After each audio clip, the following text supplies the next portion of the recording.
Welcome.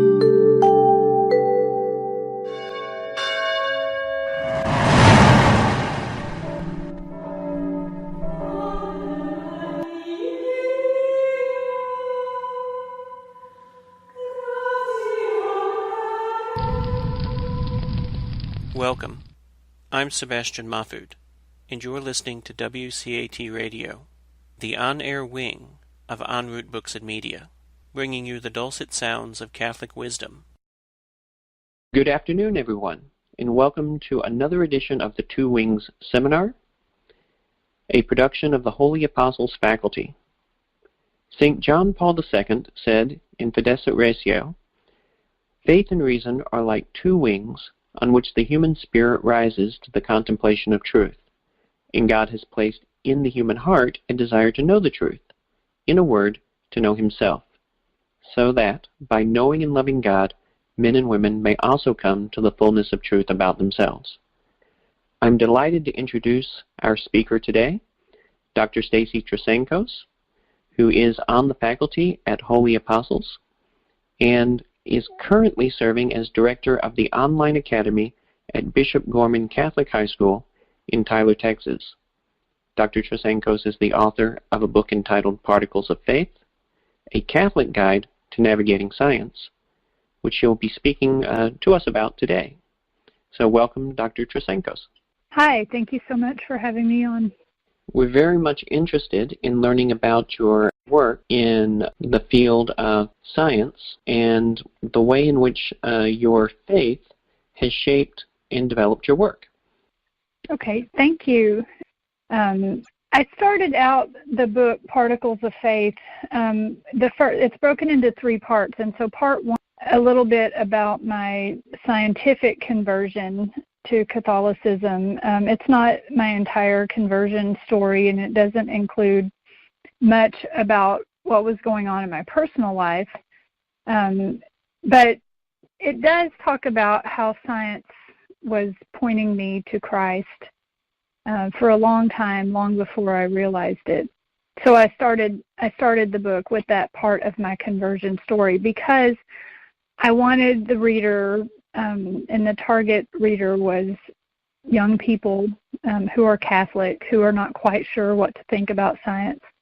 I wanted the reader to understand through my eyes why I'd never thought there was a conflict between science and Catholic theology, and why I'm so adamant about insisting that you have to start by viewing all of creation as the handiwork of God before you even come to science. So you have to put, people have asked me, do you mean put faith before science? And yeah, that's exactly what I mean.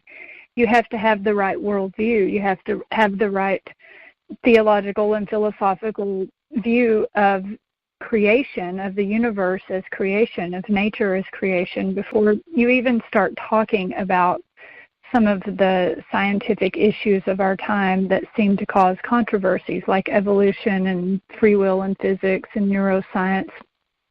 But once you understand what science is, you can both respect it and keep it in its place so that you understand where the boundaries are, and when you're no longer talking about science but something else like philosophy or theology.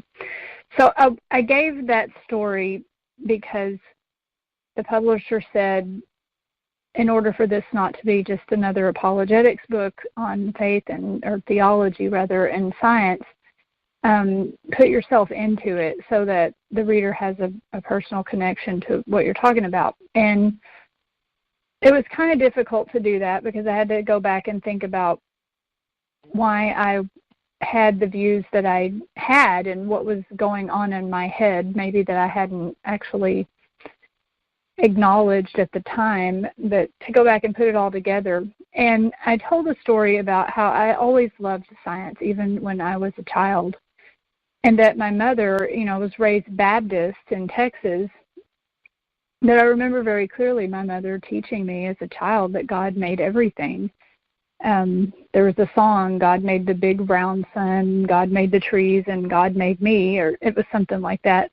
And it just was the easiest thing to understand. It was it just made sense as a child who grew up reading the Bible and saying prayers to be told that God made everything. And I never even questioned that. But I did when I continued to love science through high school. I particularly remember studying photosynthesis and learning the chemical reactions involved in that process. And I remember thinking when I looked at trees how amazing it is that there is all that intricate detail beneath what we can see. And I was grateful to know those things because it changed the way that I viewed the world. It changed the way I looked at trees. So that stayed with me. But when I got to college, I remember it wasn't so much that I was against religion and for science, like you hear a lot of people say today. It was rather just that in my Baptist upbringing, I had never really understood the point of religion to be anything more than like a club you joined if you were so inclined. So if you wanted to get up on Sunday mornings and go to the fellowship at the church service, and if you wanted to go to the potluck socials with all the yellow casseroles, and you wanted to do those things, then that was up to you, but there was no obligation. There was no search for truth. In fact, a lot of the things that I had learned in Sunday school and growing up in the youth group had confused me because it was pretty clear to me there weren't answers to some really hard questions.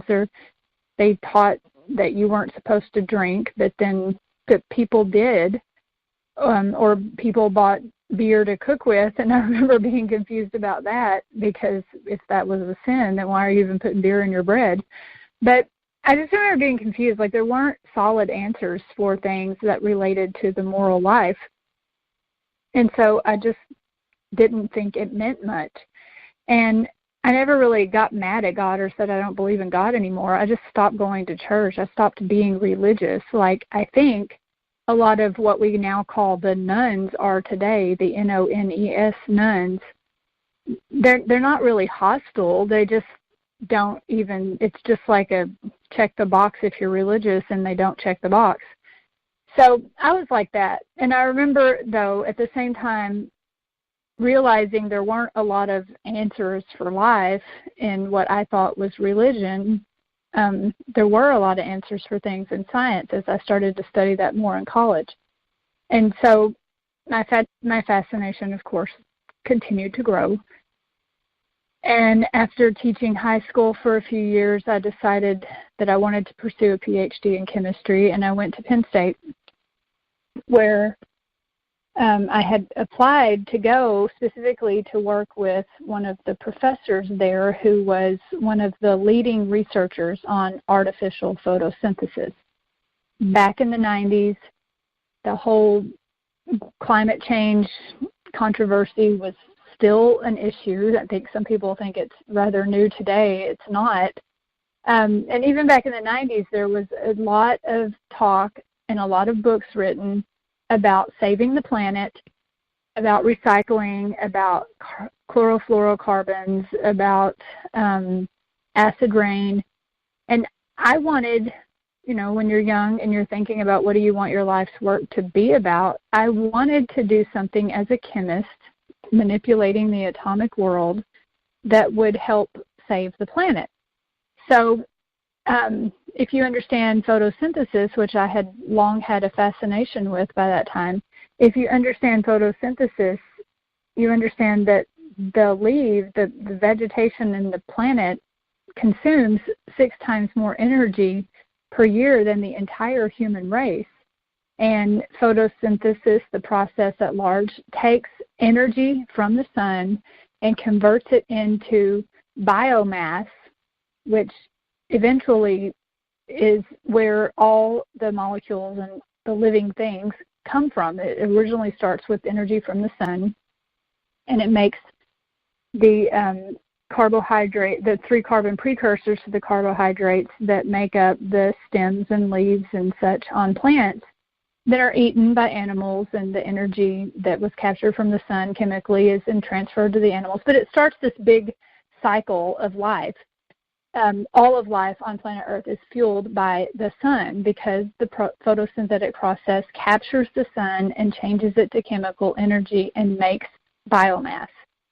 So if you're trying to solve the energy problem on planet Earth for humans, if you can find a way to make little photosynthetic machines, if you can mimic photosynthesis and use that, like we use batteries or to capture the sun and turn it into energy, then it's a great idea to reduce our dependence on fossil fuels.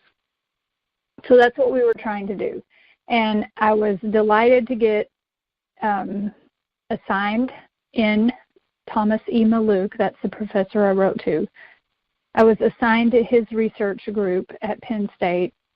And just as I had written to him and asked, the reason I wrote to him is because when you're in East Texas and you're studying chemistry at what was then East Texas State University, they didn't even think I had a chance of getting into graduate school. They said, we only offers a master's degree in chemistry, and you'll never get into a big school like Penn State.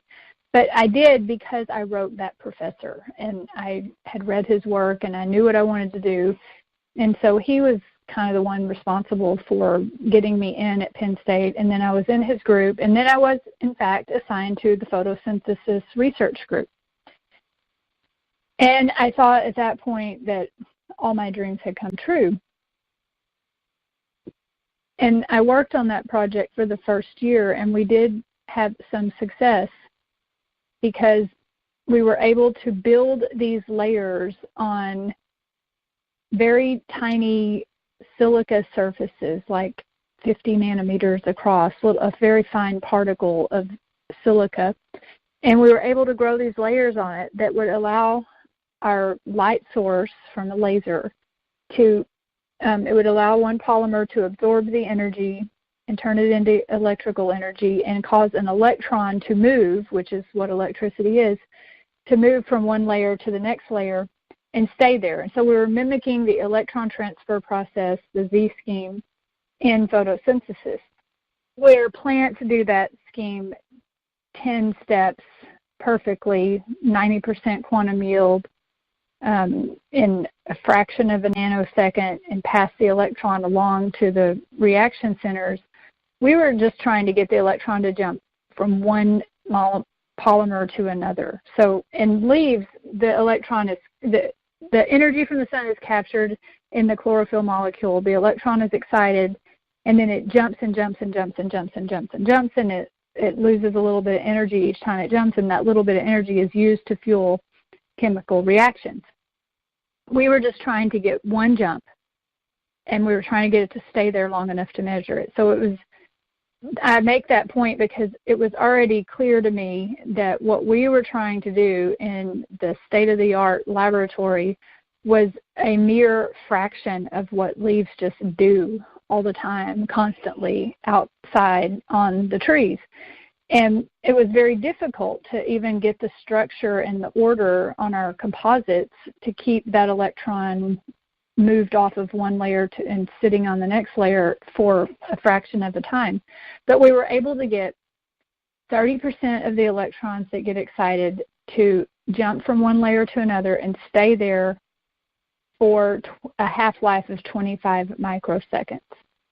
And that, although it was puny compared to what leaves do, was enough to get published in the Journal of the American Chemical Society and even get a chapter in a book on photo-induced electron transfer that's still used and taught from today, a textbook from the American Chemical Society.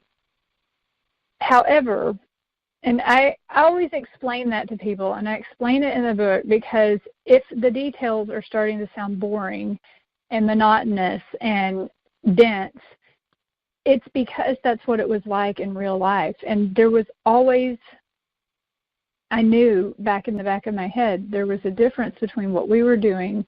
We were trying to simulate nature. We were trying to simulate nature and barely able. And then when we finished that first project and it was sort of successful, the two men that I worked with who were postdocs, they went on to their jobs, and it left me. And my professor said, now you're in charge of this project, and you need to do 2 jumps.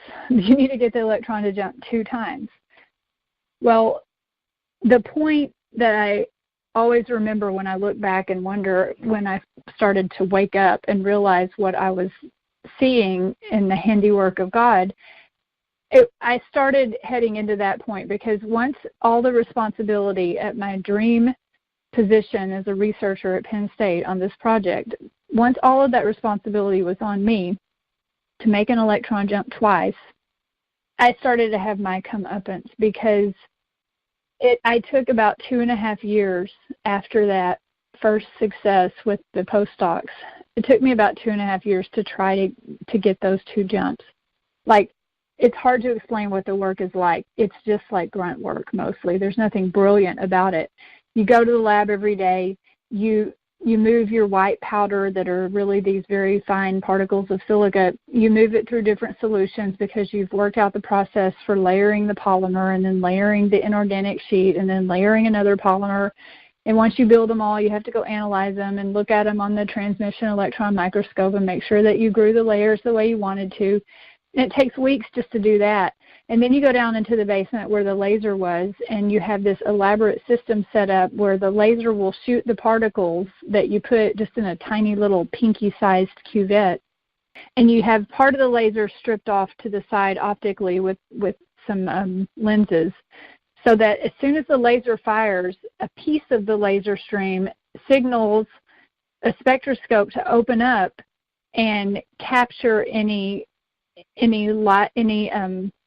electromagnetic radiation coming from your particles. And the reason we do that is because if the electron transfers, it will give a signal. It will release wavelengths of light and let us know that it did jump, and one polymer was oxidized and one polymer was reduced in terms of electron gain and loss. And so there was a really elaborate way just to measure this even, and it took months just to get through one cycle, and then it wouldn't work, and there wouldn't be anything to see, and go through all that trouble and nothing, and go back and change one thing, go at all that trouble again for 2 or 3 weeks, get back down there, nothing, and just keep going through that. It's like banging your head against a wall. And I got to a point, I'm 3 years into my PhD research. I was hoping to graduate soon. And I got to a point one day where I went and I opened my biochemistry textbook to the chapter on photosynthesis to see if I could figure out what I was missing. And it was overwhelming, because I started to remember and realize that I didn't have a prayer of getting 2 jumps, that what the leaves do naturally, what photosynthesis does naturally, is so ordered down to where the proteins, how they space apart the chlorophyll molecules, how they space apart the different cytochrome reaction centers, and how they pump hydrogens into the lumen of the thylakoid so that there is a proton gradient, how they disperse the energy from each jump of the electron. There's so much order. It's just a little nanofactory in leaves. That's what chlorophylls are. And it hit me that I wasn't just missing something, that I didn't even know where to look to try to solve the problem of getting this project to work. I wasn't ordering things up correctly on my nanocomposites. I was missing something, and I didn't know how I was ever going to figure it out. I got overwhelmed. I looked out the window next to my desk. I started to cry. My eyes landed on this stupid ginkgo biloba tree that had been standing there all along. I just never really paid it much attention. And in that moment, I had this feeling like that tree was on one side of a chasm and I was on the other side, and I'm looking across some huge expanse of truth that I'm just missing. And I knew what that tree was up to. I knew what was going on. And here I stood in a laboratory, humbled by the fact that I didn't even know if I was going to be able to graduate, because I couldn't do 2 jumps. Meanwhile, those trees out there with 500,000 chloroplasts per every square millimeter were out there whizzing away, doing their thing, taking sunlight and turning it into a tree. And that tree had been standing there for probably 100 years, and it just made me mad. It made me, it was, on one hand, it was like I was facing up to God. And on the other hand, because God created that tree. And on the other hand, it was like I was also facing up to my own limitations as a human. And I don't know, in that moment, I remember having that thought of being so overwhelmed by that chasm between truth and me standing here trying to do something in my life. And I didn't get down on my knees and say, I believe in God, I'm going to convert and change my ways. I got mad because I didn't think I was going to ever graduate. I didn't think I had a chance. I felt literally like I was wrestling with God or something. And I turned around and I threw my stuff away, and I didn't work much more on that project, and I never did get the 2 jumps to happen. I ended up graduating by doing something else with the silica balls, and it got published in Science, and that's another story. And I got a job at DuPont. So it was 15 years later after that moment, though, when I finally came to terms with all of that. I finally realized, after working for DuPont, science just doesn't have all the answers, and I had not developed that part of myself that needs a moral code. Like, I didn't have a moral code when I got into my 30s. I didn't know how to tell what was right and what was wrong. I pretty much lived my life, I'll just do whatever I want, and who's going to stop me? We're all just particles put together following the laws of nature, and there's really no personal God. I just didn't feel like there was. And then when I started to have more children, I already had 2 by the time I got to my 30s, but when I was having the 3rd one, and I started asking questions about what is the point of life and what are we trying to do here, and that's where the rest of the personal story comes in that I didn't put in the book. I found the Catholic Church because my husband was a cradle Catholic and who was not practicing at the time. And together we started re-exploring all the things the church teaches and figuring out how to teach that to our children and figuring out how it meant we had to change our life. But it came back to me then that science doesn't have the fuller answers. When I started trying to study philosophy and theology, it was like I saw science, how it fits into the bigger picture. I understood that it's a search for truth. It's just not the only search for truth. And it's part of the larger search for truth. And that when I had loved science so much, it was because I was searching for God. And so that's how I came to science, and then that's how I came to the faith. When I realized, after reading Father Stanley Yaki's work, which was my first reading assignment at Holy Apostles College and Seminary, when in Father Milady's class, Philosophy for Theologians, I don't think he assigns that book anymore, but he had assigned The Savior of Science as reading material. And I remember reading that book, and it hit me that science was born of Christianity. Science wasn't just developed by Christian scholars, but it was the worldview, the dogmatic beliefs of Christianity, the revelations from God, that the world is created by God, not a pantheistic emanation of God, that God is not in the universe, God is not the universe is not on par with God, that there's an infinity between God and creation. So creation is the handiwork of God, but it's not God. It doesn't have God in it. It's different. So that's what creation means, different from pantheism. And it hit me that worldview, and that there was a beginning in time, and that time is progressing, those worldviews were necessary for modern science to even have developed. That's the argument Father Stanley Yaki explains and backs up in his writing. And so then I thought it all fits together. It's kind of like when you go up in an airplane the first time and you can see your house, the house you always lived in and you thought was the whole world, but when you get up in the plane and you see the greater context, you realize that there's still your house, there's still science that you always loved. It just fits into this bigger picture of reality. It's not the only reality. There's a supernatural realm. There's God, there's angels, there's theological questions, there's philosophical questions, there's scientific questions, and they all fit together in our search for truth. So I started understanding it like that. And then, only then, I realized Catholics think there's a conflict. Some Catholics think there's a conflict.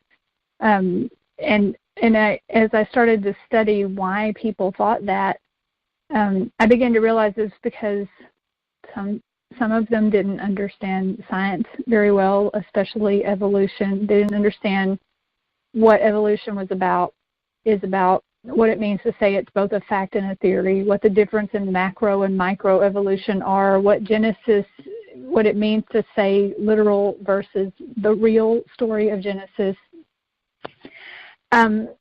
and neuroscience and free will, and why atheists who say that free will is only an illusion, they say that because they don't acknowledge the soul. They don't have that airplane view of reality. They're only answering things within physics because that's all they've got. They haven't allowed themselves to see the bigger picture.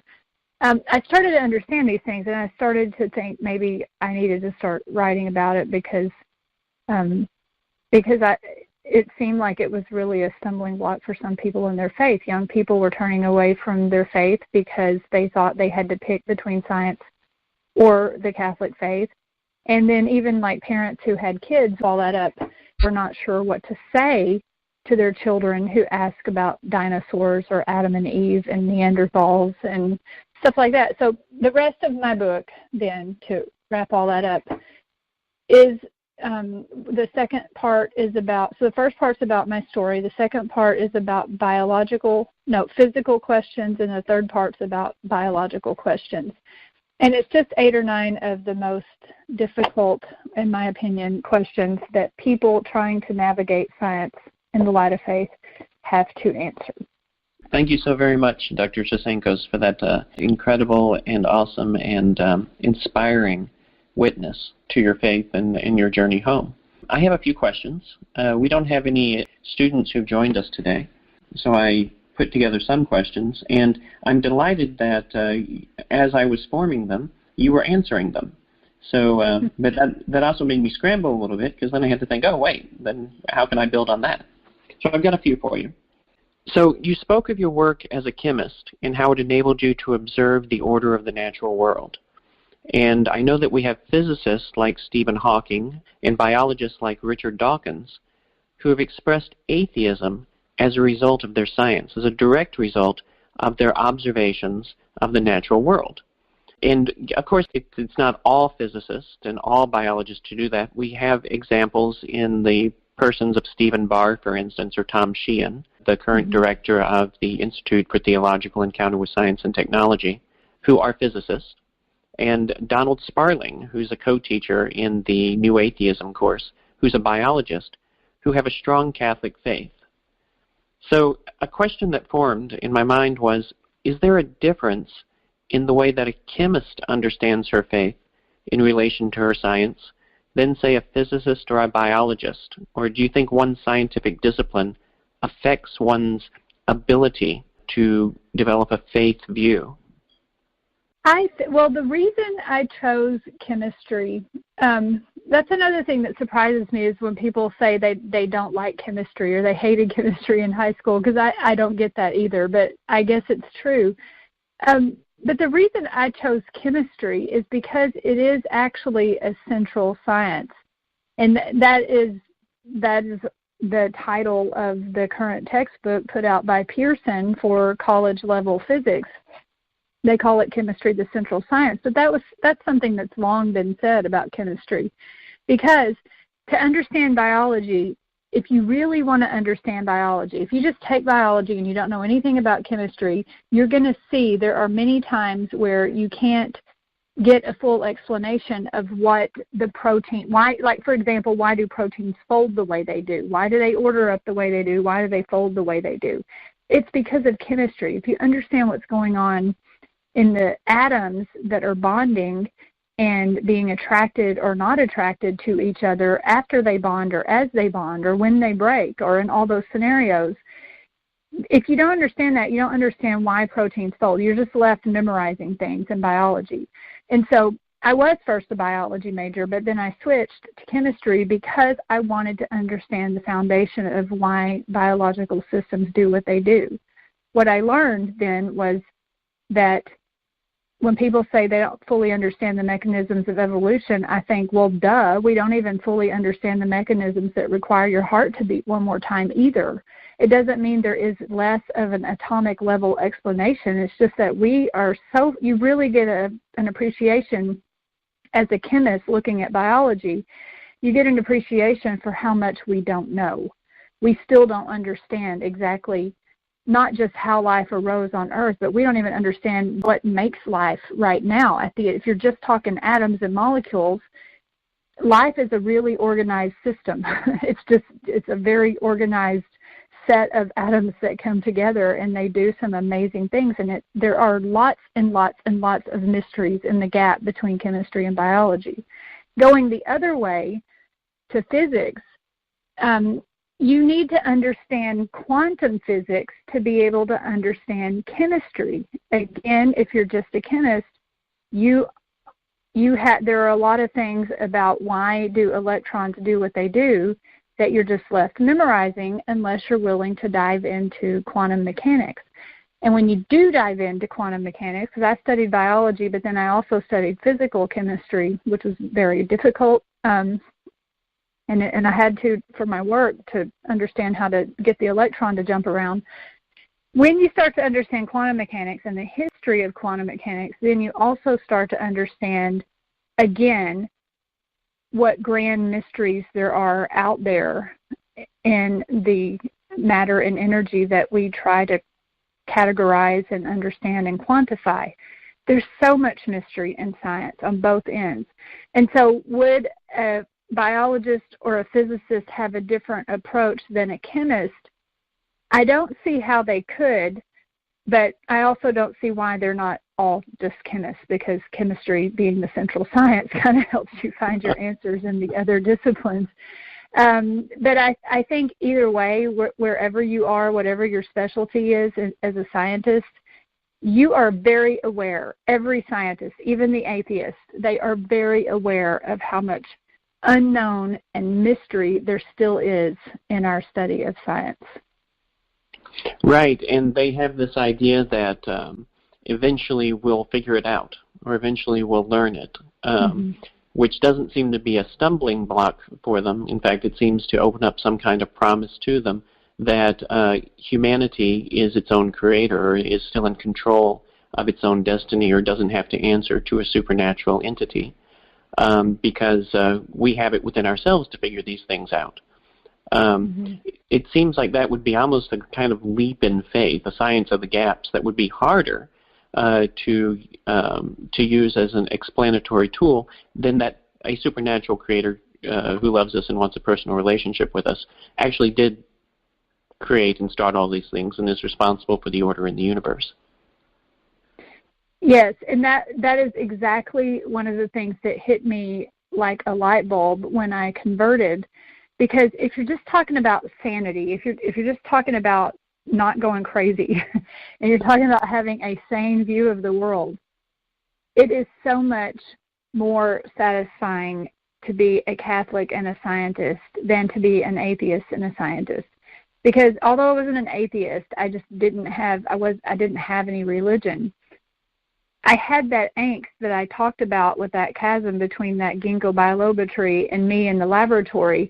I had that stress of realizing, holy cow, I'm never going to know all this stuff. And then when you go and study the history of science, like the history of atomic theory, the history of evolution, the history of quantum theory, nobody did the whole thing in any lifetime. None of us has the capacity in a single lifetime to come up with much at all. And the history of how we understand atoms, even right now today, it's a combination of many lifetimes and many people having insights and breakthroughs and often being wrong and often being corrected by the next person. And in that process of science that got us to where we are today. And so if you're one person, and you have your one lifetime and you think you're going to find all the answers, your life is going to be so disappointing because you're not going to find all the answers. And actually what happens to a lot of these scientists is, okay, if I can't find all the answers, then I have to do something that'll make me famous so people will always remember me. And they get into such a strong pursuit of funding and proposals and money and fame that they actually lose sight of why they love science in the first place. And that's how science becomes corrupted.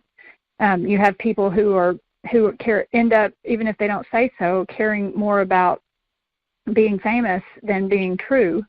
And it distorts the whole process. Whereas if you're a Catholic, you're not focused on just this lifetime anyway. You say to God, what's my purpose here? What am I supposed to discover? What am I supposed to do to help mankind? What am I supposed to do to lead people to heaven?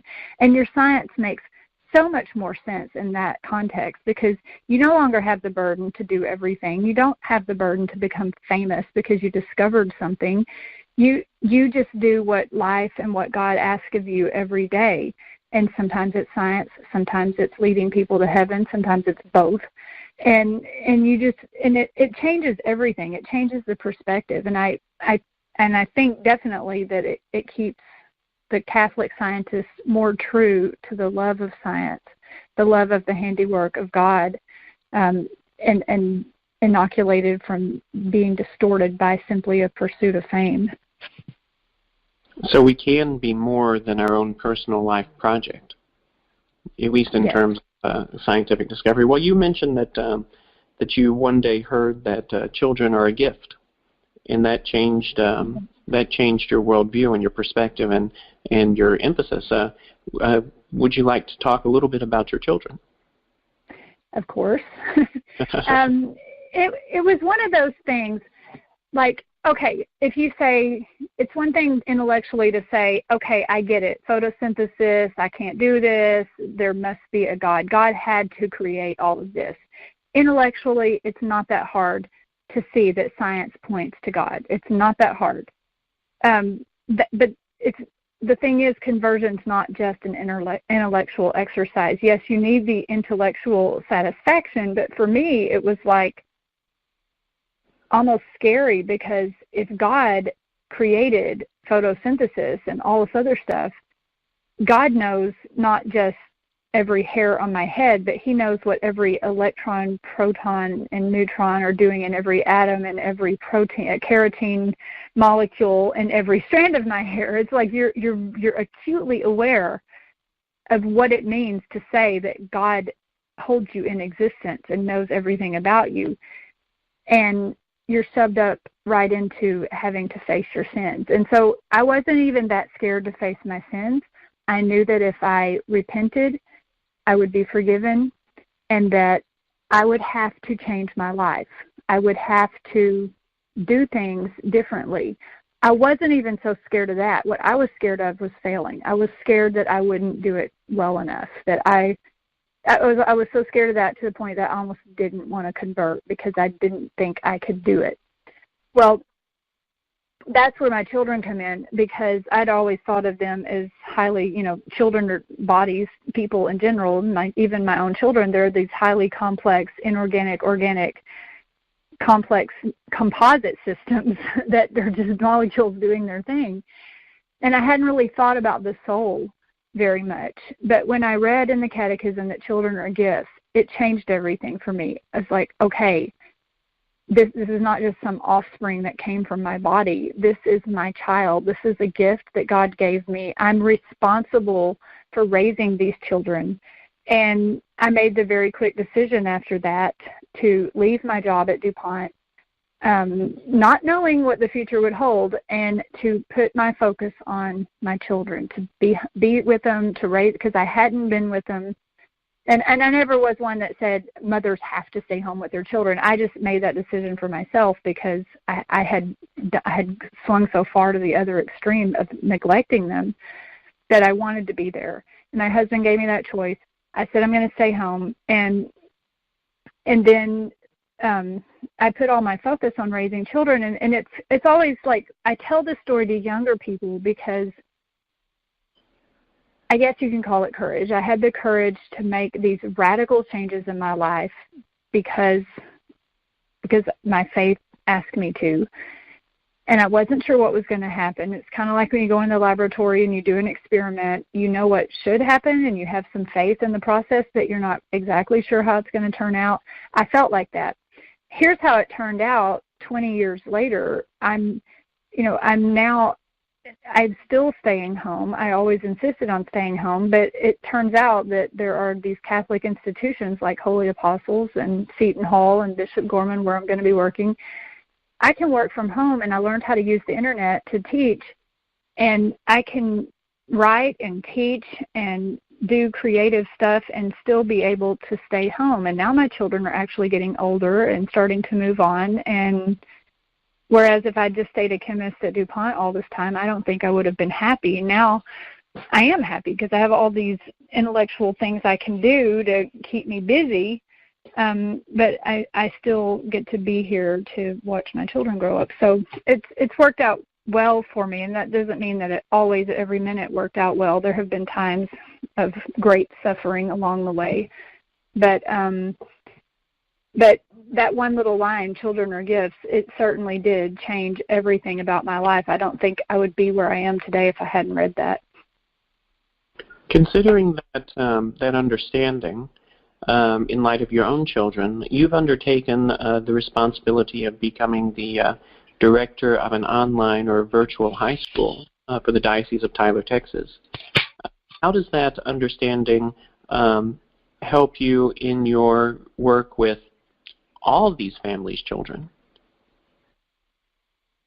I understand that education, just like science can't be just about being famous or knowing all the answers, I understand that education, my thoughts right now, are that, education understood as a Catholic means that we're living true to how God made us. God made us to know and to be known, and He made us to communicate, and He made us to be able to form thoughts in our heads and write them down and come up with new ideas to innovate and to help humanity progress. And so I see education as something very serious for children, but it needs to be done well. I remember, I guess, an example of what I'm trying to say. I taught chemistry in high school before I went to graduate school. So long before I converted, I had been a high school chemistry teacher for just 2 years in Texas. And students used to say, "Ooh, chemistry, why do I have to learn chemistry?" And all I could say to them was, "So you can get your credits and graduate." I mean, because you have to. I don't say that now. Now when I teach chemistry, why do I have to learn chemistry? I can say a much better answer. It doesn't matter if you're ever going to become a chemist. I hope you do. I hope some of you do. But even if you don't love chemistry, and even if you don't pursue science, even if science isn't even your thing, by taking this class in high school and listening to what I'm teaching you and thinking about it, you are going to be able to see the world differently. You will be able to look at a tree, for example, and understand the handiwork of God at a much deeper level than just saying, "Oh, look, they're pretty and green." You can understand much more about the truth. And so that, and I saw that work with students. I would tell them things like that. And even students who said, so many students would tell me by the end of the year, "I didn't think I would like chemistry. I'm still not going to become a chemist, but I loved learning about it. I loved what I learned. I do see things differently." And they take that with them, and they keep that with them, hopefully, for their whole life. And so even if they're not remembering the chemical equations when they see a leaf, they're still thinking about how much more there is going on beneath the surface. And so even though at Bishop Gorman I'm not just going to be doing science classes, that will always be my favorite thing.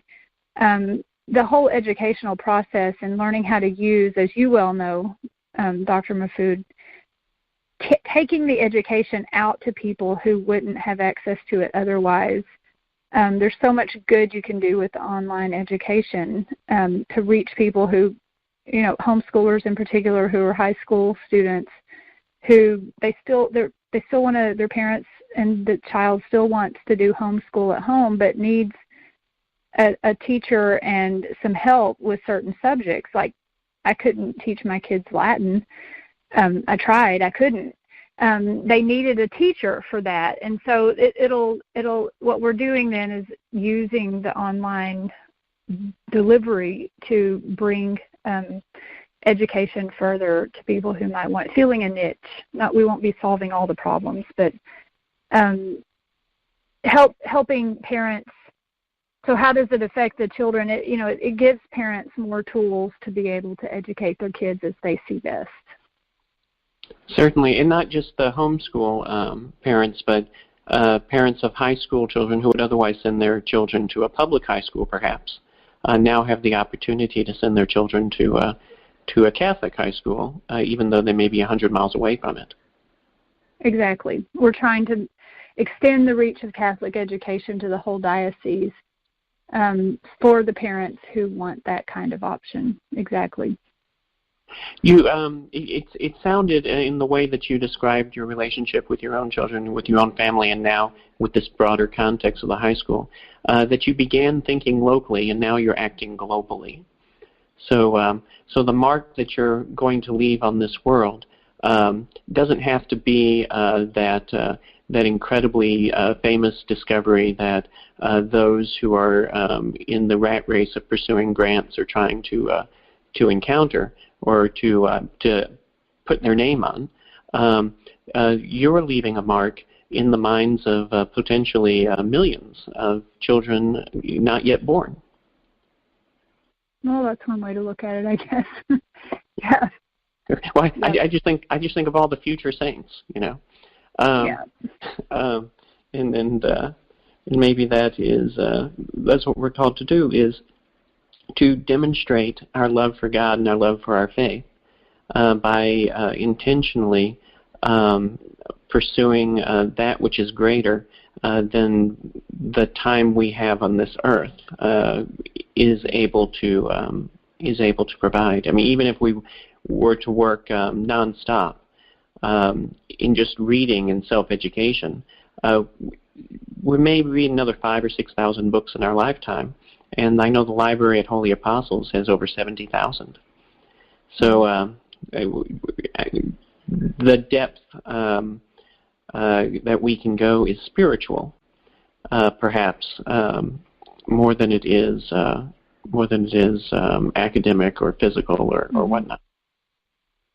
But speaking of materials and courses and in reading, you created a course for Holy Apostles entitled Reading Science in the Light of Faith. I imagine that course includes much of what you're talking about now. Would you like to talk about that particular course for a few moments? Yeah, that course, I used my book in it. I was a little hesitant to do that, but, a lot of the things I want to teach I had already compiled there. And the course has a grant, so I'm able to give a copy of the book to the students. They don't have to buy it. But what I'm trying to teach to the theologians and the philosophers, the students at Holy Apostles, is so they're obviously not going to be scientists. But I've had some of the students who are teachers or who are science teachers, or they do have an intersection with science. I'm trying to teach them how to have that confidence that we started out talking about with today, that when there's some confusing claim in the scientific literature, they know how to navigate it. So for the future priest, it's teaching them, if a parishioner comes and has an article from a scientific journal about Neanderthals and how we have an evolutionary history connected with Neanderthals, how to read. I'm teaching them how to read that paper, first of all, and how to have and how to figure out what to say, what's consistent with Catholic teaching, what's neutral, and what is contradictory to Catholic teaching and should be rejected, and why, and how to point out, here's where the scientist, him or herself, got off the tracks, and how to analyze it. And I know that a lot of priests don't sit around reading scientific papers that parishioners bring to them, but there is a lot of that in the internet literature. There's a lot of commentary on scientific papers.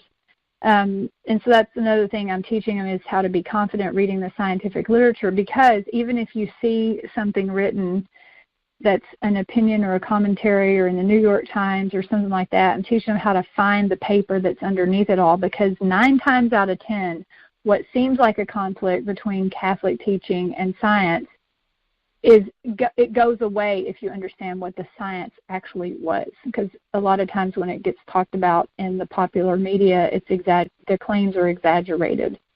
So I'm just trying to give them some tools to be confident. Truth doesn't contradict truth, and it's one thing to say that, it's another thing to be taught how to dive into some of this stuff and figure it out for yourself so that you can guide other people. Right. Well, it's a great course, and given the subject matter, we included it as part of the apologetics concentration in the Master of Arts in Theology program. So those students who are confronted with the idea that scientism or material reductivism is a stumbling block to their embracing their faith will have the materials that you provided to help them understand how to read science in the light of faith. So it's an excellent contribution. So you see, you have made a significant mark on the world already. I mean, you could stop with just that, and though you're still very young, and I imagine we have another half century of your presence on this planet, assisting us in the pursuit of these ends. So the final thing I'd like to talk to you about is your participation in the Institute for Theological Encounter with Science and Technology. I know you're on the board there, and that we have a number of opportunities coming up within that organization over the next several years for your increased involvement. What do you see that organization moving over time, do you think? I would like to see an organization, that one or any other one, I would like to see it move more towards young people, more towards filling the gap between what scholars talk about and what people, the general public, understands about science and faith, filling that gap, reaching more people, particularly young people who may be in college or just getting out of college, or young parents who have families they're starting out, because that's where I see most of the questions and the confusions being dealt with. Again, evolution is probably the biggest issue, but also free will, neuroscience, the things I listed before. Right. Or even just how to understand physics and chemistry. I would like to see the organization pastor or help with the pastoring of the younger public, the younger laity. Right, and you pointed out evolution. We've got evolutionary biologists like Richard Dawkins, whom I mentioned earlier, running around saying that evolution is the answer to God. I mean, it's an alternative. And in fact, not only is it an alternative, it is the reason why we're here.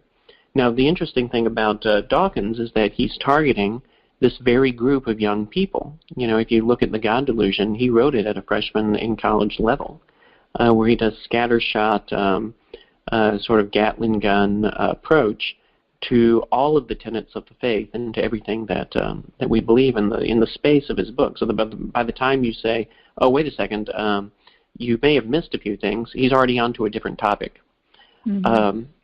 Do you see if iTest were to pursue the young people, the youth, we would be pursuing the very same pool of people that Richard Dawkins and company, namely his other three horsemen of the new atheism, are pursuing. Do you see iTest needing to become as political as these guys are? Well, if somebody says the word political to me, I just sort of go blank because I don't understand politics very well. But active, yes, active in influencing public policy as it regards education or religious freedom. I think there's a good potential for that there. Me with politics, I can understand what atoms and molecules do because they follow laws of nature. People with free will are like a whole nother story. I don't know how to predict what people are going to do. Sure. But that's why I don't like politics. But I think one of the things that they do, the atheists like that are so popular in the media, one of the things they're really good at doing is making sense. Like they can and that's part of how they do it. They jump from one topic to another too quickly, or they know just when to dive into things that are too complicated. And so I really don't mean to say that they're making sense. They trick people into thinking they're making sense. It's hard to explain, but I've seen them do this before, and I know anybody who's read their books does it. You might follow them for a few paragraphs and be nodding your head, and they'll take that as like the yes mechanism. You're nodding your head, and then you think when you get into the next 4 or 5 pages, you must agree with that too, since you've got part of what they were saying. And it's kind of tricky what they do, and what somebody's going to have to do to counteract that is get people to listen to more than just a few paragraphs that are easy to understand and go into it deeper. Like they say things that just make you feel good too. It's easy to tell young people there's probably not a God, don't worry about what you do. That is like giving them a cookie. It sounds good on the surface and you'll nod your head and laugh and say, yeah, but then the next part that comes is when you get yourself in trouble or you've got a really difficult moral decision to make. That kind of thinking doesn't get you anywhere. And at some point, young people are going to have to face those more difficult questions in their own lives. And that's why Catholicism teaches the practice of virtue like prudence and justice and temperance and fortitude. And if you really take them into it, I learned that from Dr. Donald DeMarco at Holy Apostles, by the way. Sure. It's almost formulaic. If you start understanding how to practice virtue, then you understand how to make good choices. And nothing in atheism will give you that. Nothing in atheism will help a young person know how to think through and be confident that he or she can make good choices. It's pretty much junk food. So there's a lot to teach there, and I do think it would be good for an institute to address that and make the case. And so somehow it has to be balanced. Being in the life of the internet, things have to be punchy and short, but also drawing them into the deeper reading. People sometimes say millennials don't like Facebook anymore because it's too much writing, and they like Instagram because it's all pictures. I don't actually buy that. I think there are plenty of millennials who would gladly read something. The thing is, they're smarter now, and they're not going to waste their time reading a long essay if it's not going to change their lives. So to counteract the atheist horsemen out there, we need both punchy, attention-grabbing, true, and substantive. And we do have that as Catholics. It just takes some work to get it delivered.